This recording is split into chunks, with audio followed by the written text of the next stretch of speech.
Friends ఎలా ఉన్నారు, బాగున్నారు. ఇది మామిడికాయ పులిహోరకి అనమాట. సమ్మర్ ఫ్రెష్ కదా ఫ్రెండ్స్, ఇది మెయిన్ వచ్చేది ఇప్పుడు కదా మామిడికాయ సీజన్ కాబట్టి ఫ్రెండ్స్. ఇది కొంచెం వేపుతున్నాను అనమాట ఫ్రెండ్స్. మామిడికాయ కూర వేసి ముందుగా దాన్ని తాలింపు వేస్తారు అనమాట. రైస్ వండేస్తే ఫ్రెండ్స్, దీంట్లో తాలింపు వేసేసి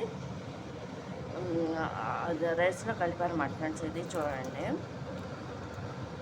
ఈ మామిడికాయది కూడా కలిపేయాలన్నమాట. ఇందుట్లో ఏంటంటే తాలింపు దినుసులు వేసేసుకుని ముందుగా దాంట్లో రైస్ వండేసుకుని అది ఇందుట్లో రైస్లో పోసేసుకోవాలన్నమాట. పోసేసుకున్నాక మామిడికాయ కోరిన ఇది ఉంటుంది కదా, దాన్ని ఈ విధంగా ఫ్రై చేసుకోవాలన్నమాట. దీంట్లో అంటే ఏమి వేయలేదన్నమాట, ఆయిల్ అంటూ తాలింపు వేసిన దాంట్లో వేసి ఫ్రై చేస్తున్నాను అనమాట ఫ్రెండ్స్.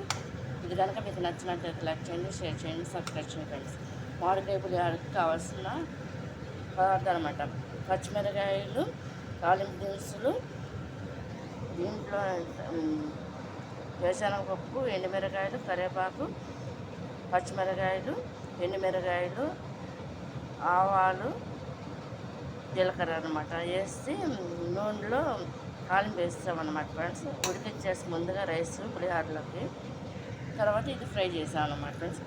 ఇది కలిపేసిన తర్వాత ఇంకో వీడియో తీసి పెడతా ఫ్రెండ్స్. ఇది కనుక నచ్చినట్టు లైక్ చేయండి, షేర్ చేయండి, సబ్స్క్రైబ్ చేయండి ఫ్రెండ్స్. బాయ్.